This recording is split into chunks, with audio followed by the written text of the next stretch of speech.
right, Let's cool. get into it. So, Nikolai, right? Yes. I just met you a few minutes ago over there. Our mutual friend Peter hooked us up. You're into cars, obviously. That's like why you're cars. here at Riverside. This is the 11th one. Is this the first one you've been to? This is the second one I've been to. Second one? When was the first one? Last year. Last year? Okay. Yeah.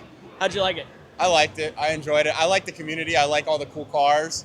I have a lot of respect for what people do with their cars, so it's always cool to come out and see what people are doing. That's something that when you do it yourself, Yes. the respect is like, a lot of times people don't understand what goes into these cars, but when you have to do it yourself, it makes it that much better to come to these shows and look at them. Oh yeah. So I want to ask most people this question, but it fits right now. So when you're at a car show and you're walking around, are you just walking past the car going, man, that looks cool, and then you walk on? Or do you like to get real tight? Like, you really looking in here? Oh man, it depends, right? It depends what it is. Well, of course, it has to be a car that catches your interest to begin with, right? Yeah. But like, I'm in, I build engines, I do. So I'm in there like, how'd they route those hoses? You know, how do the bolts match up? Like, I get too into it. Yeah. Too judgy, I want to say. No, I mean, I would say I don't come from a standpoint of judging it, but I look at it to understand how or why they did it the way they did it. Okay. I love bodywork. Like, I love understanding how people do their bodywork on their car. That's awesome, So, because like, that's something I know nothing about. Yeah, So. well, truthfully, I don't know much about it either. I just kind of do it and then see what happens, right? That's a lot of the stuff that I do with my cars. But I like to look at it and say, okay, how do they do it, or what was their method? Like, let's say something as simple as, like, how did someone wrap their car? Yeah. Or did they put an inlay? Or did they do it in one piece? Like, I will look at that. Can I find the seam? I like to say it's a new language. So one of my cars I wrapped myself, and that gave me a huge appreciation for how people are doing their cars. Way too much of a perfectionist. I cannot do that. So me too, which is why it took me 3 months to wrap my car, like working on it every day. Yeah. Oh yeah. But yeah, it's a little bit unreasonable, but I was happy with the result, and the fact that I did it myself, I thought was really special. Solid? What color was it? Solid color, livery? Like a metallic yellow. Okay. Yeah. What car? A Toyota 8.6. Okay. Yeah, so Subaru, close enough, right? Yeah. Which year? 18. 18? Nice. Okay. Yeah. Cool. So it's the Toyota, not the BRZ. It's the Toyota, not the BRZ, but it's close enough. Yeah, better front end. Let's be honest. I agree. Yeah, and then I threw Better a TRD looking. kit on it, so it it's got a front lip, side skirt. It's just an OEM plus car, right? I just kept it pretty simple. What else? Anything else engine-wise? No, that car's bone stock engine-wise. It's just like a fun OEM plus car that I rip on. Dude, too many people overlook how fun those cars are in stock trim. Sure, they're not fast. So much fun, though. They drive great, handle great. I mean, you're talking my language. You know, Yeah. If I didn't have kids, definitely a car I'd own. Yeah. I don't have kids, so it is a car I own. It's useless. I can't, it's hard to buy a two-door car with no back seat. Yes. When I'm like, okay, so my selfish ass can put myself in this car and drive around. Of course, yeah. Wave bye to my family. Well, it's such a good car because it's the car I learned to drift on. That taught me a lot of driving. I've done a lot of track days with that car. I've also done a lot of drift days with that car. And that's where I learned car control. Yeah. Because don't roast me for this, but it is an automatic. It was my first sports car that I bought. I drove somebody's automatic BRZ. It was an 8.6 at a track day. Jesus Christ, I fell in love with it. It's a good car. And to have that as a daily too, like, dude, my dailies aren't manuals. I don't want them daily a manual. Mm-hmm. So the paddles are great. You can hit the mountains, have fun. Yes. I mean, I will never knock somebody in an automatic. Yeah. Most automatics, you know. Well, there's something special about having a car that you can drive to the track, drive it there all day long on track. Yeah. And then drive it home. Nothing broke. Dude, so I've been talking to a lot of people about this because I have gone from that, right, when I started tracking, moved into a fully gutted, caged track car. And it's almost like I want to go back.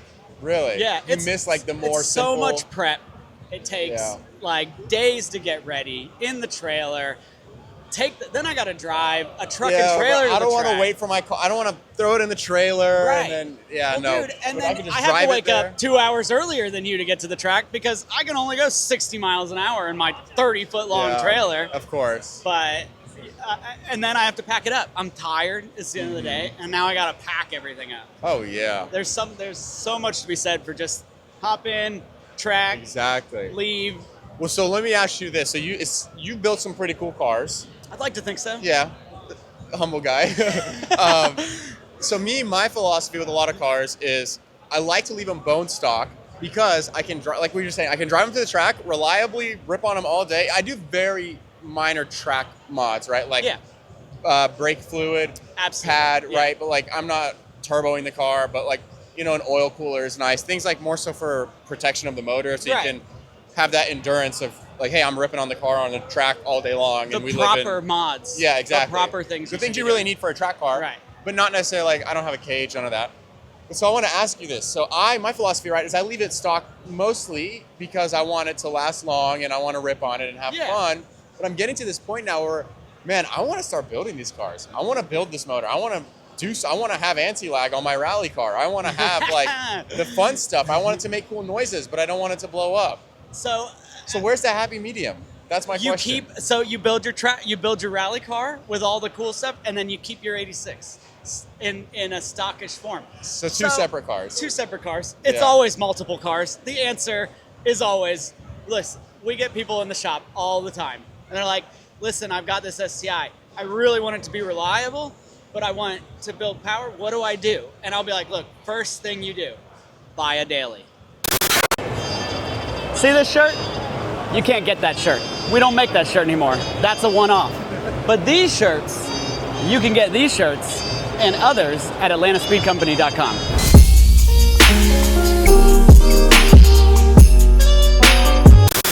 That's how you do it. You buy another car. Yeah. That way, you're not ripping on the one that's fully built all the time. But the other thing, to go back to, like you're saying, how you like your cars. We get a lot of people in too that buy an 8.6 and they're like, okay, I want a JDL turbo kit. We're gonna do this. I'm gonna track it like this. Or go, dude, track it now. Just go out. Yes. Otherwise, you're gonna be afraid of it. Learn it in stock form, and then when you feel the car needs improvement, slowly, then upgrade so many parts. times we try to get people out to the track with us, and they're like, dude, nothing's done to my car. That's on all seasons. I'm like, it doesn't matter. No, all seasons are actually the best tires, I think, to learn track driving on. It is the best tire. The company we track with, Jay Zilla Track Days, they don't even let you in their novice group if you have anything above or below a 200 tread wear tire. Yeah. Because they know, like... They're so snappy. Right. Like, the thing about a very grippy tire, which I'm sure you know this well. Exactly. When the loss of grip goes from, oh, I have grip, to, oh, I have no grip and I'm facing a wall. Right. Versus an all season, before it breaks out, it's going to squeal at you. Yes. You're going to feel it, maybe even understeer. Like, you're going to feel some kind of feedback in the wheel, in the throttle. You're going to feel it through the chassis. Yeah. And that's what's important, because you need to learn those warning signs. Because if you don't learn those and you go straight into like a 200 tread wear tire, you're going to be like, oh, this car's super grippy. And then now you're like, wait, I don't have any grip and I'm facing a wall. And now your confidence level is up here. So you're going fast. Yeah. So your incident that might have been a 50 mile an hour incident, which sure, you're going to slide off, you'll learn a little, is now a 70 mile an hour incident. And you're going to slide straight into a wall. Yeah. And then you're going to be like, oh shit. And you don't want to do that on your first track day. Right, exactly. Yep, exactly. Definitely. Always start out, all seasons. I mean, really, we tell our customers, the only thing you need to do is put some brake fluid in it and have us make sure it's up to mechanical par. It's not leaking anything. But I mean, and have a decent amount of pad. I don't care if you go out there on a O'Reilly's Akebono, Yeah. Like... Well, it's also, if you're on let's say you're not on a race pad, it also teaches you, hey, what is brake fade? Yeah. Because that's scary. It is scary. You need to kind of know what that is. It is absolutely scary. And sometimes there's only the hard way to figure out what that is. Again, dude, it's a sequence. You start mild and work your way up. I used to track a 15 STI, and it was a street car. It had bags. It was actually my show car before I even got it. I was into this before. Dang, tracking the show car. So it had 3-piece works. It was on bags. And I was like, damn, I'm going to track this thing. So did you track it like that, or did you? Wow, nope, tracked it like that to you, for dude. years. On bags? Yeah. You were tracking a car on bags. Absolutely. Wow. It was the looks you get when you come off of a session and then air your car out in the paddock. is so funny. I've never done it, but man, you got. Yeah, so dude, I started with like a Hawk HP Plus, right? Okay, me too, actually. And I'm driving Road Atlanta one day, and I'm coming down the back straight, and I'm moving. I come up to 10A, and I am standing on my brake pedal. I'm not sliding. The pedal's not to the floor. It's just not stopping. You know, it's just, and that's like, I was like, all right, this is time to upgrade my pad. Yeah. I have outdriven this brake pad. Yeah. And then I went to DTC 60, you know. Even that's pretty mild in the scheme of brake pads, but I wasn't going to outdrive that, not my skill level. Yeah, it's important to, I think the misconception is a lot of people think from like one track day they'll just outperform their car in terms of driver skill. Yeah. If it's your very first track day, I think I had between like autocross, drift events, track days, man, I had to put at least like 10 just to be like, okay, I think I'm starting to like see the limit of this car. Yeah. And I'm in an automatic stock Toyota 8.6.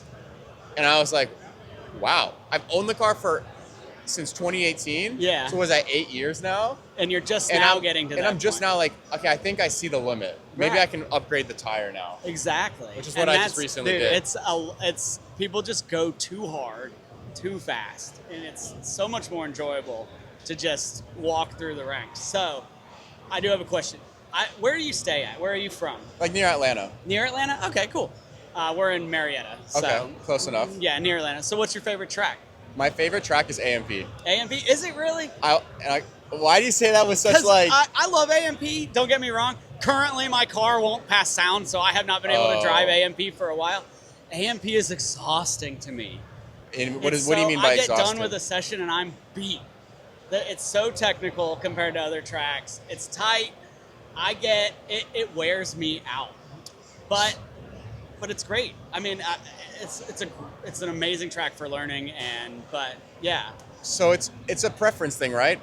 One thing you just mentioned in particular, you said it's a very technical track, and that tires you out, and that's why you don't like it, correct? That's why I'm not saying I love driving it, but it doing a whole day is hard for me at AMP. So for me, that's actually why I like it. Okay. And I think it's because I tend to like slow cars. Yeah. I've never been into fast cars, which is probably a huge reason also why I don't desire to build my motors and turbo them and all this. Yeah. I like a stock motor for the reasons we talked about earlier. You know, it's reliable, but it's exactly. also just to me more fun to push a car and ring it out on a tight course. Yep. So I'm on a stock Toyota 8.6. I've also got a GR Corolla that I track.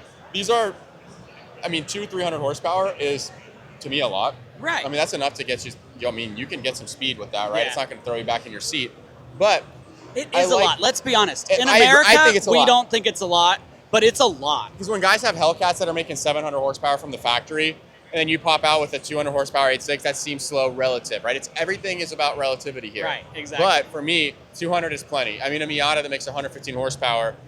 I will never forget this. My first track day, I thought I was so quick. I was like, I'm in an 8.6. I'm going to be so fast. I'm faster than a Miata, like all these other Miatas. There's no way they're faster than 8.6. They're the fastest guys at the track. Those guys teleport. Like, it was literally a Miata. Stock power, but just like pretty much tires and suspension and brakes, I assume. Yeah. And he's teleporting. I'm taking a turn as fast as I possibly can, like with my driver level.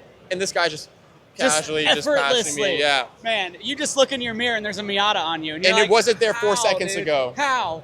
Yeah. So, okay, back to AMB. The reason it's my favorite is because it's technical and I enjoy those really tight turns. Yeah. Like Road Atlanta for me it's a great track. Not knocking it. It's a personal preference thing. Yeah. It's just really long for a car like mine. It's true. Because you're flat out the entire time. You are. Oh, okay, yeah. cool, whatever. And I mean, I got the privilege of driving a Miata at Road Atlanta one day. My buddy, who runs Jzilla Track Days, I had sold my STI. He's like, hey man, my cars, your cars. So took his Miata out at Road Atlanta. One of my favorite days that I've been in a track car. I even have a little clip of me walking away from a brand new Audi R8 Spider at 10A because he had to, he had to slow down so much. I mean, you could just blast through that turn in that Miata. It was an NA Miata, so I forget what year, but an NA. So, but now, I probably turned a faster lap in that Miata than I have in any other car at Road Atlanta. But then I spun it at turn 3 like hard into the In the Miata? Yeah. Luckily to the outside, because everybody spins to the inside, usually hits that wall.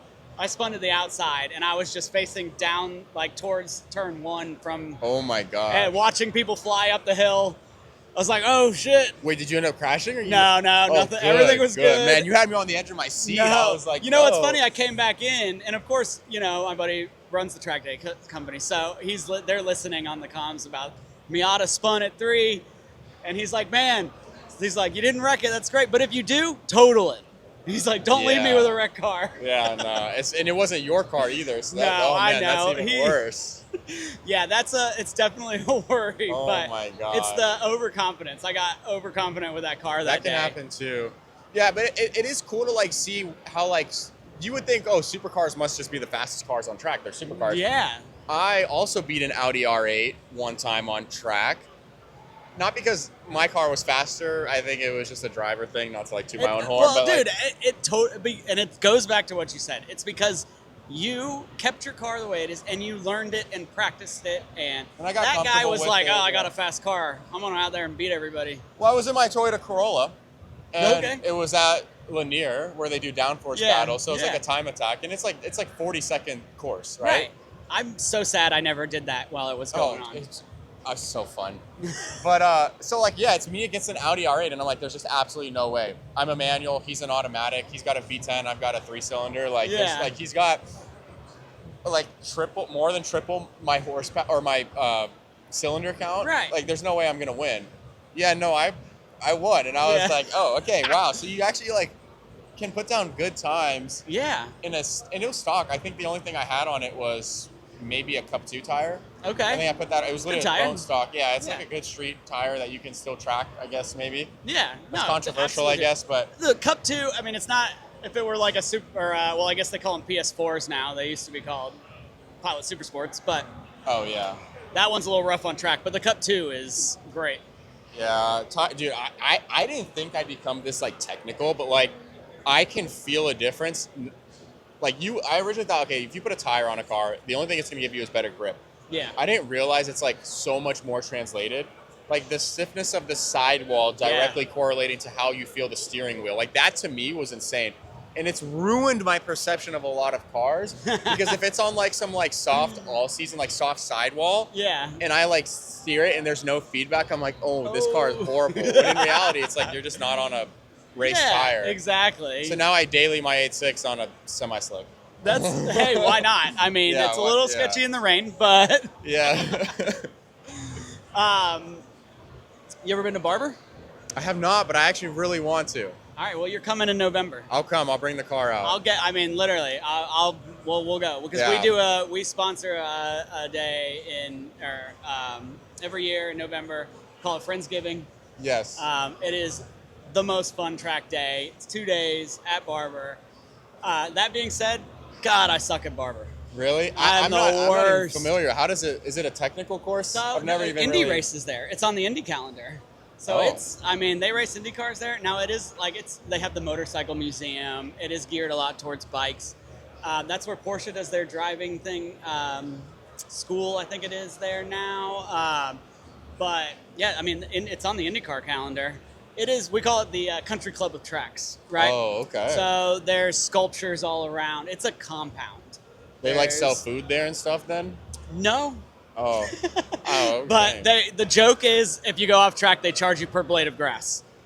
Yeah, because I mean, if you got to go out there and mow the lawn. Yeah, right. I mean, if it's a country club, they're probably spraying it with some green dye, and I'm gonna go I out would there not and drive put it on past them. Yeah, I'll bring my rally car out and go drive on all the grass. Don't mind me. It's just a track that I've never been able to master myself, and that's probably that's probably why. Like it's my fault. I'm just not good there. But that's also beautiful. That you can say like, hey, I can go out here and keep practicing this track and get better. I'm gonna keep going. I'm not gonna stop because I'm not good at it. I'm gonna keep going. Yeah. It was the first track I ever took my wife to, and I was driving that same Miata because I didn't have my car at the time. We drove out there. I took her out on track for the first time. She's never been on a racetrack or anything. We come back into the pit. I get out of the car immediately. I'm like, "What'd you think?" And she goes, I thought it'd be faster. No. And Yo, that's probably the worst thing she could have said, high-key. I was like, well, I suck here, so, and we're in a Miata. And if you can't keep your speed, which I couldn't do, it's slow as hell. Miata doesn't equate to fast, it equates to momentum. Right, and I couldn't keep the momentum. So I don't blame her for saying it wasn't that fast, right? I wouldn't, I've driven my 91 EF Civic Si there, and I spun it at the front on the front carousel. Hey, but this is all learning experiences, right? Exactly. Every single time that this happens, I'm sure you learn, hey, if you do this, this might happen, so don't do that again. So, precisely. And that's the fun part. I mean, I think it's kind of a little fun to spin in a car, too. It is very fun to spin in a car. And that's why I've also transitioned a lot from, I used to do more grip driving. Yeah. To now drifting. And then now rally. Yeah. Because rally to me is like you can kind of grip it, but if you want, you can very easily just kick it out. Rally is like where I found myself. I would love to do more dirt stuff. I think it would be a blast. Drifting, I've never got to go to Lanier when it was open. Yeah, Listen, one of my really good friends ran Cobra Works. I mean, it's something I've been around too, but I never got into. And I'm so sad that I didn't, because now I look at it and I'm like, damn, that looks like fun. It is fun. I think the same feeling I get when I'm like on a drift track like Lanier is a very similar excitement I get when I'm on dirt. I think the reason I prefer dirt though is because like you're looking back, you're like, okay, maybe this is my specific case. My A6 can't throw up smoke. Right. It just doesn't. Like, if you see it on track, like, it's sideways, but there's not smoke behind it. There's no noise. There's no smoke. Yeah, especially through the helmet. Like, I can't even hear the car. But so, like, my GR Corolla, I'm ripping on that thing on the dirt, and, like, you're just... Yeah, that's and then awesome. you see dirt behind you, and you're like a cloud of it, and it's like the coolest thing ever. I think what's cool is you get to slide the car, right? I mean, you're supposed to. Yeah. But you're still trying to get a good time. You're still trying to be as fast as you possibly can. You know what? And that's the difference with drifting for me. Like, it was hard to grasp at the beginning because I'm like, well, what are you doing it for? Drifting? You know? Yeah. But, I mean, I understand it now. Dang. You just sparked something in my mind. What is it? With grip driving, if you're sideways, you're probably not going to put the fastest lap time down. That's just not traditionally speaking. Right, you're not. Drifting, you're kind of doing it for fun. Right. But rally... It took me a long time to understand that. Yes. But rally, you can...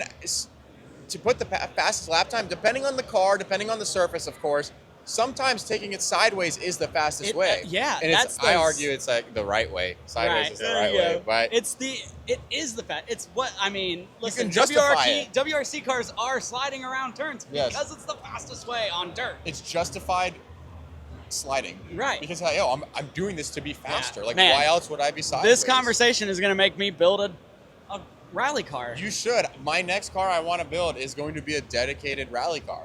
Because the two rally cars that I have right now aren't dedicated. They're not dedicated prepped rally cars. I have a GR Corolla and I have a Celica GT4. Yeah. These two cars are great. I mean, the Celica's a homologation, right? That competed in WRC, but they're both street cars, ultimately. Right. That's the reality. But they're also engineered in a way that, if I take it on a gravel road, it's going to be a lot of fun and it'll put a smile on my face. Yes. But I think, like, this GC8 over here, oh my gosh, I want one so bad. Like, the dream would be an STI Type R GC8 that I import from Japan as my dedicated rally car. Okay. But from my understanding, it might be a little bit too much right now. Like that apparently you don't want to start with like an all-wheel drive turbo. So maybe I'll pick up like a Fiesta ST as my and that dedicated, would be, and that'd be a good front-wheel drive platform to start with. They're fun. Listen, I love those things. Little Fiesta STs. The Focus I don't love as much, to be honest. But little Fiestas, the Fiesta. So much fun. I was getting my swipes in the other day on Marketplace. Yo, 160. Dangerous spot to be. I found a 160,000 mile Fiesta ST for $4,000. And I'm like, did you lowball him? No, I didn't. But so if when you the time don't comes, lowball him, I don't know why I did it. You're not used to Marketplace, right? I should have. You're right. No, I didn't even lowball message them. and then a ghost. That's the proper way to do Marketplace. Hello, is this available? I'll give you $17. And they say yes, and then you just stop responding. Somehow, you just don't. Yeah. It's one way to look at it.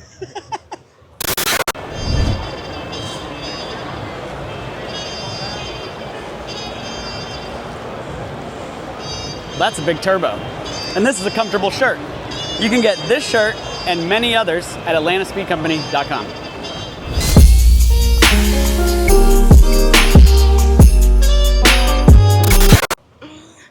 What fascinates me about rally in general, the suspension, it's like stiff to handle well, but loose that you can go over jumps and stuff. It's just so incredible. I have a lot of respect for how much engineering goes into the valving, the dampening. Like, I'm not an engineer. I'm not going to sit here and act like I know how that stuff works, but I just, from my understanding, there's like different ways to valve it. There's like, you can have external reservoirs. You can have a married setup, you know, like it's a traditional coilover, or you can have like your shock and then a strut. I don't know. There's just so many different ways to do suspension. And it's like, I mean, man, we had cars with leaf springs back in the day. Like, you know what I mean? Like, there's like... People rallied leaf springs. Yeah, I mean... Yeah. Like, actually, speaking of that, I don't know if the C6 Corvette is on leaf. I think the C5 is. The C5, yeah, they're transverse. But I really want to do a C6 rally car. Like, not a rally, like, prep car, but just like a lifted mud tires and just call it I'm around. for that. Man, like, I want to start building these cars that are just so random. It's like, why would you do that to a car? That's what And it's like, I'll do it because it's cool to me. It's cool to you, and it's fun. It's fun to do the process and see the end result and enjoy the end result. Yes. I think unique builds like that are some of my favorites. Yeah. So, and that goes back to me wanting to drift, right? We have a Hawkeye wagon shell behind my shop. It's just sitting there, and I have a ton of BRZ transmissions because we do carbon synchro builds on them. So I've got old cores, and I'm like, man, I could slap like an EJ in it, and then put the BRZ transmission to it, make it rear wheel drive, and drift it. Who's out there drifting a Subaru wagon? You know? I think that would be so much fun. Would you leave it all-wheel drive? No, you would make it rear wheel. You make it rear wheel drive. That's why I use the BRZ trans. Man, that's just. I also have a lot of respect for that. To say, hey, let's take a motor and trans that wasn't necessarily what this car came with. Yeah. We're gonna throw it in there. You can take a BRZ power plant, put it into. What is it? A Forester? You said Outback? It's an Impreza. Impreza. It's a WRX wagon. Yes. Yeah. Okay. Yeah. That's cool. It would be so much fun. I have a lot of respect for that. I would love, but then Linear shut down, and the spark I lost the spark for it because I don't know where to go. You know? Like where else are we going to go? I mean, there's mid-pond, but I know nothing about that world, so I don't even know how you go to an event like that. But Linear was good, man. Friday Night Drift, I was there at one point, like every Friday night. It felt like, and I think that's why. Speaking of transmissions, I actually blew up the automatic in my 8.6. Did you? Yeah, so I need to put the new one in there. Did you have a trans cooler on it? No, I don't. Okay. I think that's like sort of how we were saying earlier, like you kind of learn from your mistakes. Yeah. You're gonna drift and track an automatic 8.6. It might blow up the trans because it's a lot of stress. So like moving forward, I want to throw like a trans cooler in there. And it's not hard. We did a few. We've done on a few automatic on the automatics for guys that. For guys that were tracking them hard. We're gonna do that to mine. That's what I need. We'll do it. Yeah. It was. I mean, it's super easy. Since automatics have their own pumps, a manual it's harder. You have to add a pump, right? Yeah. But in an automatic, it's already pumping fluid, so you just find your ports and. Yeah. The automatic, like I'm a big manual guy. All my other cars are manual. Yeah. But I'm not gonna lie, for whatever reason, I like the automatic 8.6. Like it actually feels cool. Like it does. I was, dude. I'm not joking when I tell you I drove that guy's car and it blew me away. I was like, why wouldn't you have this? I love a manual. Yeah. I mean, but why not? Like, and then I've driven my buddy's GTI, and it was an automatic. What is it? A DSG. So much fun. But I will say I have over-revved them so many times because the feel's so different with paddles. Oh, the DSGs? Yeah. It's harder to feel the car. Right. So that's I why end up manual's bouncing just better, off the rev limiter, not paying attention. Yeah, that'll happen.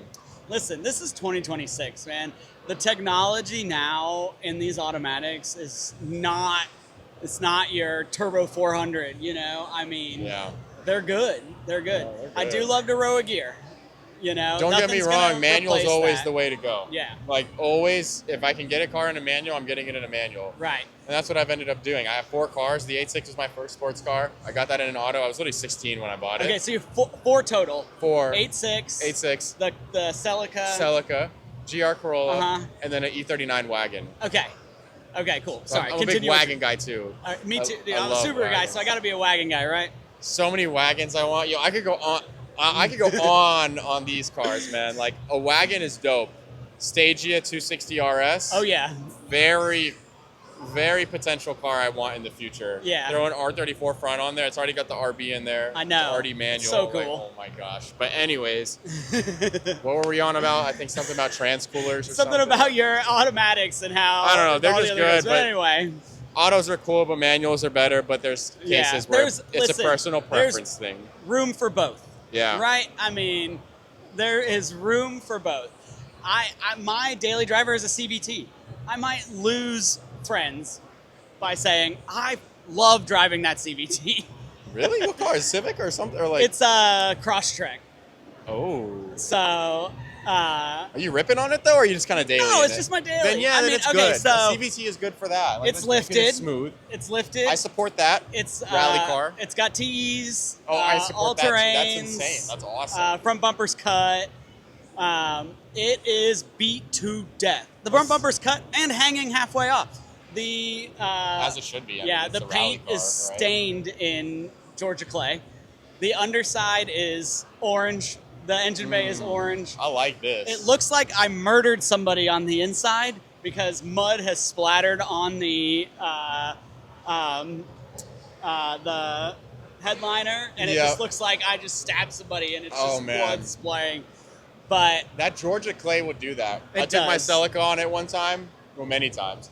Yeah. But one time I did a video on it, and the whole front was splattered in it because we were filming rollers. So I had a truck in front of me, and it was just kicking it. So my whole front was spattered in that Georgia clay, and yeah, it looked like it's hard to get off. It looked like I did something other than rallying the car that day, but I promise you I wasn't. Exactly. But I mean, the technology of a CVT and how it improves gas mileage for, like, to me, it makes so much sense. But people are like, oh, it feels weird.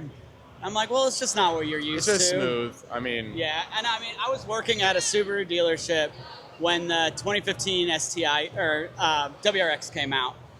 And that was the first WRX that they paired with a CVT. So turbo with a CVT. I hated on it so hard. Subaru brought one to the dealer to demo, and it was amazing. You literally get in that car, and I went out on the road, and you build up boost, and then it just stays. That's actually... There's no shifting, there's no boost. I mean, you build up your boost, and then you're just full boost. Yeah. That is actually something I think a lot of people disregard when they're talking about automatics, is the huge leg up that an auto has on a manual is you can stay in boost while on power. Exactly. So I actually tracked, so Toyota recently, in 2025, they released the automatic 8-speed GR Corolla. Yeah. For the 23 and 24s, you can only get them as manual. Mine's a 23, so mine's a manual. Got good experience driving, I've had it for like 2 years. I go on track with a new automatic GR Corolla, and it felt insanely fast to me, but not because it's faster actually or anything. No. It's because it was in boost the whole time. Right. If you dynoed an automatic GR Corolla, it will actually put down less power because of the loss from the automatic. Yeah. But on track, I was Feels like, wait, faster. With it being an 8-speed, I can shift up and down a gear, where like maybe in the manual I would have just like banged rev limiter for half a second, right? Like, you sometimes have those corners where you it's just don't like, have that perfect exit speed to put it in the right gear. And in a manual, like, it's easier for me to just go up, and then brake versus like, all right, let me shift into fourth just to go into third immediately. Like, that just doesn't make sense. Your weight transfer gets thrown off, whatever. But with the automatic, your weight transfer doesn't get that thrown off. You kind of just keep it. You're in boost. You're on power. Like, depends on what you need. It's all personal preference at the end of the day. That's exactly. what it is. The BMW. Yeah. All right. What do you plan to do with that? So we've talked about all your other cars and what you do with them. I haven't heard anything about your BMW. So there's a backstory to this car. There's a story. I don't know BMWs. Me neither. So you said it's a what? E39 wagon. So what's the E39? Give me the other bulleted list, is it like a 36 but 39's the wagon? I would put it, like generation-wise, probably between an E36 and an E46. Okay. I guess that makes sense. Is it sense. a 3 Series? It's a 5 Series. Okay, so let me give you the bullet. It's a 5 Yeah. Series. So it's a 5 Series. It's a 528i wagon. Yeah. It's got an M52, which is an inline 6, naturally aspirated, makes 190 horsepower, and has a 5-speed manual. Okay. So it's a wagon with the 3 pedals. That's awesome to begin with, right? Love that. So the story behind this car is I'm also not a big BMW guy. Truly, not that into them. Me either. But this E39 wagon came across my attention. Okay. And it was offered for sale to me. And I never really was looking at them, but I said, man, a manual wagon, I wouldn't mind owning one. There's only one catch. Car looks brand new, drives great, but the mileage is 400,000. Original engine? Original engine. So here's the kicker. Original clutch. No, I don't believe that. I don't know if I personally also believe it, but that's what I was told That's amazing if that's true. Yeah, I mean, honestly, let's be. I mean, in all honesty, if there's not like the wear on the clutches from the slip and from you know, when it's engaged, there's no wear on it. You know, especially if your clutch is within your power means, you know, rated. So that's pretty crazy. Yeah, the car's bone stock. I don't necessarily believe it just because you say, like, okay, 400,000 miles, stock clutch, that doesn't make sense. But the reason I do believe it partially, and probably do truly think it is a stock one, previous owner told me he used it as a highway car. Okay. So you got to think, if you're putting miles in, if you're in fifth gear, you're not using your clutch. Also, that he shifted it very low, like under 3,000 its whole life. Yeah. Like, he's like, it was just a car that he just drove, and it wasn't a track car, it wasn't anything. So if you're not ripping on it, it makes sense. It's original motor too. I mean, there is also truth behind, hey, if a car can hit 400,000 miles and look this good, you definitely took care of it. Right. And there's no denying that this car was very well taken care of. And when it came to me at such a good price, I was like, I don't really want a BMW, but like, you can't turn it down. It's such good condition for such a relatively low price. I can't turn it down. Exactly. So now I have a BMW. I'm a BMW owner. I'm a Toyota guy. BMW owner. I never thought that would happen. Your whole life changed. I know. I went from reliable Toyotas that were brand new to I just bought a 400,000 mile BMW. So I mean, listen, I don't hold the stigma that BMWs aren't reliable. I think they are. I honestly think they're great cars. It's just not for me, right? But all cars are just how you take care of them. Yeah. That's like, it doesn't matter. You know, people talk all the time about blown up. Subaru's blown up. Not if you take care of them properly, they last hundreds of thousands of miles. Yeah. Now, with the BMW, an inline 6, one of the most balanced motors in existence. So it makes sense because, I mean, heat, vibration, that's what kills anything, right? So when you have a motor that's well balanced, like an inline 6, it doesn't matter if it's BMWs.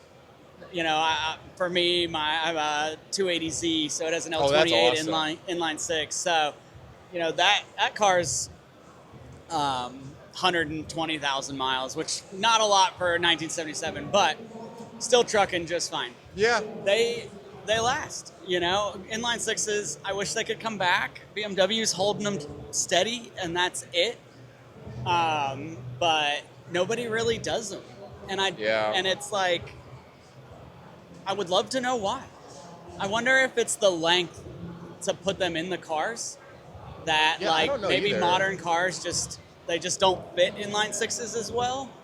Yeah, I'm really stumped here. I'm not sure because you're right. They're going away.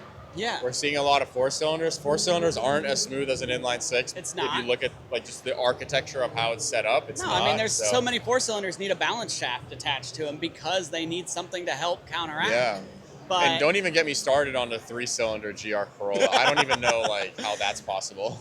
So, you know, that's the other thing that I am jealous of anybody in Europe, right? There's so many 1-liter 3-cylinder car options out there. 40, 50, 60 miles a gallon. You're talking gas engines, not diesel. I mean, why can't we have that? I am so jealous as well because my hot take here, I think the smaller displacement motors tend to sound better. Yeah. Like a 2.8 liter inline 6 will sound better than a 3.5 liter inline 6, for example. A 1 liter 3-cylinder will sound better than a 1.6 liter 3-cylinder. Like if Toyota built a 1 liter 3-cylinder, maybe it had 200 horsepower, however much, but if it was like as robust as the current GR Corolla's 3-cylinder, which is very reliable, that's a misconception. I've had zero issues and I've beaten the heck out of my car. That's another conversation. If Toyota had like built that, but as a 1-liter, I think it would actually sound insane. Like that would be like no other car sounds like a GR Corolla already to begin with. No, it doesn't. It has an amazing sound. Oh, has an amazing sound. I love that sound. Those cars, listen, when they introduced it, I was like, holy shit, this is amazing. Yeah. Amazing. Wagon, or hatchback, a hatch, whatever you want to call it. 4 doors. I was in. It looks amazing. It's beefy. It looks aggressive. We started getting them into the shop. The back seat is completely unusable. Yeah, I don't know why. Why is it there? That was a big It ruined shocker. it for me. Yeah. I'm like, dude, why do you have the rear door? I'm short, and then if I'm at the driver's seat, it's against the back seat. Yeah. And I love them still. That's the one thing that if I was going, now you have both, right? But if I was going to pick GR86 or GR Corolla, I'm going to pick 86 because at least it doesn't act like I have a back seat. Man, it's hard to say, right? Because you just gave me a thought, right? Because the 86 has a back seat that's also not usable. Not usable, but it doesn't have a door there. It's not like they're like, hey, come on into our back seat. Man, I get this question a lot, actually, because like having both cars, like would you rather, if you could only have one? Because people are like, hey, I'm looking for a new car to buy. I want an 86, but I also really like the GR Corolla. Which one should I get? And what do you tell people then? I got to know. If you want to take it on a dirt road ever, just get a GR Corolla because the GR Corolla can do everything the 86 can do, but better. Plus more. Yeah. The 86, though, if you're like, hey, I just want a car that I can throw around and it'll just take it all day long. Yeah. The 86 is so good. I personally couldn't make the decision, so I got both. Nothing like wrong truly, with that. if you can get both, you should. They are so different. They're both amazing cars. Yeah. I mean, and you can drift both of them. I've drifted the heck out of my GR Corolla. Isn't there like a drift button in the? No, but there's a handbrake. Okay. Oh, what was it? It was the Focus RS. It was the Focus RS. That had that drift button. Yeah. Yeah. The Focus RS, that's a cool car, but when you drive them back to back, you'll realize the GR Corolla is just... It's smoother, it's straighter. Look, I love a Focus better car in general, but it's just trying to kill you. Yeah. In stock form, if you put the gas down, it's trying to kill you. If you put more power in it, it's really trying to kill you. Yeah. I mean... They feel more front-wheel drive biased. Yeah. Whereas the GR Corolla, to me, feels like a very good 50-50 split. Yeah. And that's what you have on the Corolla, is the adjustable all-wheel drive. So you can literally lock it to be 50-50. Okay. And I believe on the new ones, I could be so wrong here. Either my generation, so the 23 to 24s, or the newest ones, I believe you can actually lock it to be 50-50. Okay. I think on mine it's a variable. So it's like it can be 50-50 most of the time, but sometimes it'll throw a little bit more front and rear, depending on what it wants to do. Man, all I'm saying is I love those cars. And if you are able to get both, or just even one, man, just get them. Yeah, Don't look back. They're amazing. There is a shift of high-end car owners or wealthy track guys into GR86s. Yes. We've seen it at the shop. These guys are getting out of Corvettes. They're getting out of Porsches.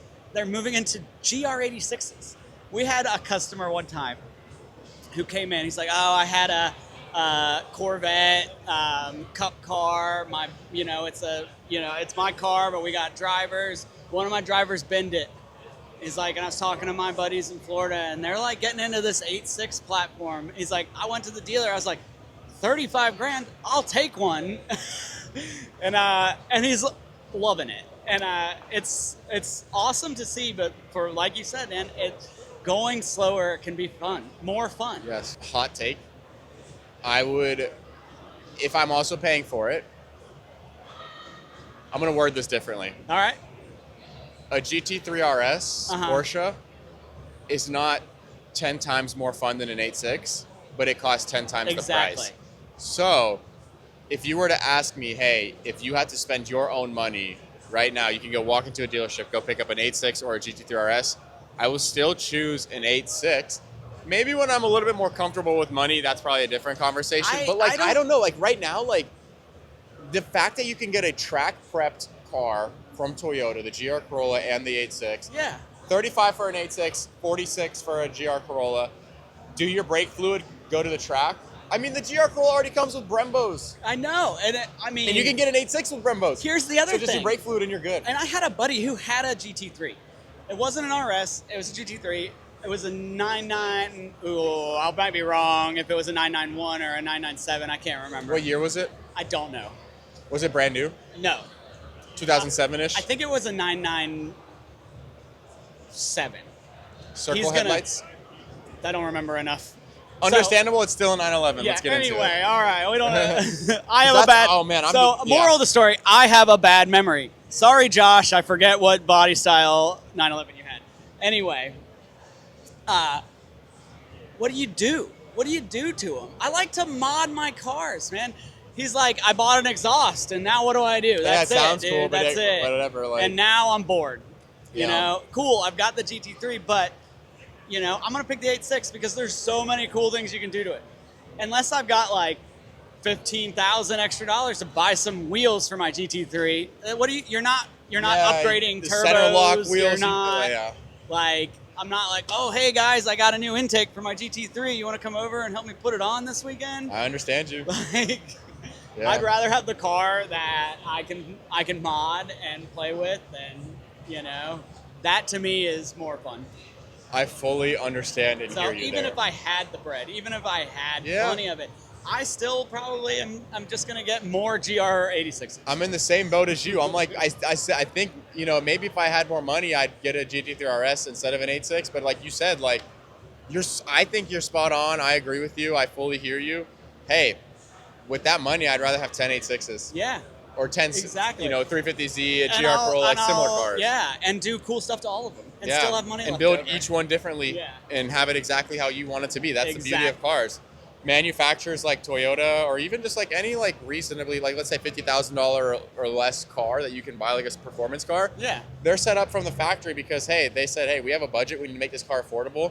For $35,000, you can get an 8.6, and it's a platform that is a base. You can build it how you want. It has everything that you need to start out with. Yeah. If you want to turbo it, you want to do a big brake kit, you want to do suspension, whatever, you want to throw a new motor in here, you can do it. Yeah. And it's a great platform for it. It'll handle it. There needs to be more cars out there like that. I was a little sour when Toyota got rid of Scion. Yeah. Because I loved what it was started for. And I was in college. You know, I had just started college when Scion, it was right about this time, when they introduced Scion. They were like, we got affordable new cars that a college kid could go buy and pay for. And that was the XB, the TC. So it was so cool. And the cars looked good. And there was so much room to play with them. Yeah. Obviously. They're funky. Obviously they might, the 8.6 still around. They just put it on their Toyota name. I get it. They probably didn't sell a lot of the funky looking ones. Yeah, like the XB, I don't know how many people bought that. I mean, listen, I got a buddy, he's got a fleet of XBs for his business. He's an XB guy. I'm sure they work well. Yeah, I get the appeal of them. I liked the Honda Element. And I like the Honda Element because Honda sold a tent that clipped onto like, it. That's cool. And I was like, that's awesome. Yeah. Like, more cars like that need to happen. But I agree. It is great that they're Toyota specifically, they're like holding true. Mazda, they're still making the Miata. I will give it, I'm not a Mustang guy, but I'll give it to Ford. Those cars are great. They are good, yeah. They're great track cars and they're affordable and they make stupid power. Not my car, but I'll give it to them for that. For sure. And it's dying, but I think that hopefully we'll see more and more of it. Especially, and this goes like, okay, electric cars, right? Listen, everybody wants to hate on them, and I do too for a lot of things. I'm not buying a Tesla, dude. I'm not. I would own a Nissan Leaf if I'm honest, because I live 7 miles from my shop, and I could drive it all week. Yeah. And I can get a first gen for $3,000. And it's gonna be just as good as a point A to point B car. If I have to drive that to get to work so that I can delete the cat on my fun car, fuck yeah. Yeah. I'm in. I support like, let me build my other cars if we can supplement, some of the emissions output with electric cars. Heck yeah. Well, I don't want them to take over, but I'm okay with a supplemental electric vehicle. Yeah. Like, I would just be in a Honda Civic, man. You can't see me in a Tesla. No, me either. I would never. Okay, let's bring it back. Well, you're probably going to say Don't say it. What do you think I'm going to say? Just keep it in your head. I'll tell you, and then tell me if it's the same. Right now, best brand new car for a fun daily driver out there. Oh, GR Corolla. See, yeah. For me, it might be a Type R. An FL5 Okay, Type so R. funny enough, I actually was looking at FL5 Type Rs. That was the car I was going to get. Yeah. Like, before I even was, like, looking for them, I just knew, hey, my dream daily would be an FL5 Type R. I love them. They seem super refined, but yet they're like that JDM Ricer boy sort of feel. Like, they've got the red seats in them. Like, they got a wing. Like, I love it, right? Yeah. I think it's awesome. But going from FK8 to FL5, they really refined it a little bit more gentleman kind of, right? Like, definitely. Not that JDM Ricer boy look, right? Yeah. I think FK8, FL5 both look amazing. I would love both, right? Could not find one for MSRP. No. I tried. I know. Found a GR Corolla for $500 under MSRP, locked it in, and just that is never another looked back. problem with cars these days. Yeah. Just sell them at what they're supposed to be sold for. If you sell them all, they'll make more. Like, you don't need to be like, oh, well, we only get a couple of these, so we're going to mark them up. Yeah. It was just, like, so hard because I was like, here's a check for the car. Like, MSRP. I will write you a check at MSRP right now. We don't even need to test drive it. Yeah. Like, literally just do the paperwork that you need to do. I will leave right now within, like, 30 minutes. I will make it as headache-free for you as possible. They're like, no, we can't do that. You can't do I'm that. like, are you kidding me? I know. You don't even have to sell me the car. I already know I want it. I'm just going to give you the money, but you're saying no. And that was kind of heartbreaking. So that's a huge reason I didn't want to get it. I have heard of some guys that find dealers in the middle of nowhere. Alabama. One guy said he used to go up to Ohio. And he's like, dude, these dealers, there's nobody around. Of course they're selling me FL5s or FK8s or whatever at MSRP. That's actually how I bought my GR Corolla. There you go. I bought it from a small town in North Carolina. Yeah. That was 6 hours from me. That guy's not marking it up. He's just happy to get it off his showroom. Well, believe it or not, man, this is a whole nother...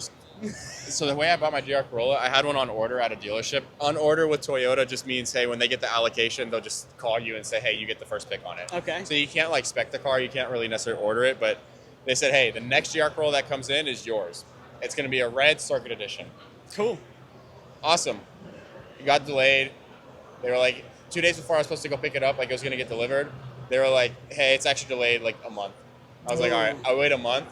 They're like, 2 days again before it gets delayed, or maybe like a week before I was supposed to go get it. They're like, hey, it's actually delayed probably another month. Man, I want my GR Corolla. Yeah. So I started looking. I went on Facebook Marketplace and I found another red GR Corolla, brand new, same exact specs, same exact MSRP, in a dealership in North Carolina. And I was like, hey guys, I'm buying this car. Sorry. I want it. Yeah. I will be there tomorrow morning. Let me know if I should. I'll be there tomorrow morning. I was like, because it was like 5 p.m. and it's 6 hours away. So I said, hey, let me know. Sell it to me for this price. I'll come in the morning. No questions asked. Just promise me when I get there you won't mark it up out of nowhere. Yeah. And they did exactly that. I got a good deal on it. A little bit actually under MSRP, which was nice. Yeah. And now I have a red GR Corolla and not an FL5 Type R. And you didn't have to wait months and months and months and months. I kind of waited for that one, but I was like, it was cool that I was like, wait. And believe it or not, like you were saying, these cars don't sell. I'm pretty sure my GR Corolla sat on the lot or in the showroom, I think, for about a month. Okay. So this whole time I'm waiting for my red GR There's Corolla. one sitting there. Actually one 6 hours away, ready to be sold. Man, at least they didn't give you the old dealership, switcheroo. And when you get there, they're like, yeah, so we didn't have that car. Yeah, I'd be so devastated. Or even if they were like, hey, so we're actually going to give you a markup or something. Yeah, I would have been like, bro. It has to come with our ceramic coating and these floor mats and this, seat coating, and now it's $6,000 more. I was very honest. I said, let's agree on a price right now. It's a brand new car. I don't need to see it in person. Yeah, it's a brand new car. Let's just agree on a price. If I get there and that's the same price, I'll buy it. If not, I'll walk away. Yeah. And I told him that. I said, I'm not driving 6 hours to have a markup right. that you told me you wouldn't have. Exactly. But that was all I got there, they were amazing, and they were just like, "Yep, here's the like." They already had all the paperwork ready, with the price was there. I just gave them. I already came with the check written out because I said, I'm coming with a check written out for this price. I'm not changing that. I have no more room. Yeah, and that's a good amazing. dealer, and that's a good quality dealership. They were honest, they were truthful, right, and that's I super Need appreciate to be more it. of those. Man, I think we had a good podcast here. Yeah, this was great. I really appreciate you sitting down and talking to me. Obviously, my first time doing this. So. Well, you're doing a great job. Thank you. I appreciate it. And I wish you the best of luck with more episodes in the future and bringing more people on. It's awesome. Sit here between these beautiful cars. Good view. We got cool cars. We got Subarus. We got. We're at Riverside, man. People, How could you have a bad time? It's the best time. Yeah. But awesome, dude. It's been great. Thank you so much. Thanks for having me on here. Appreciate it.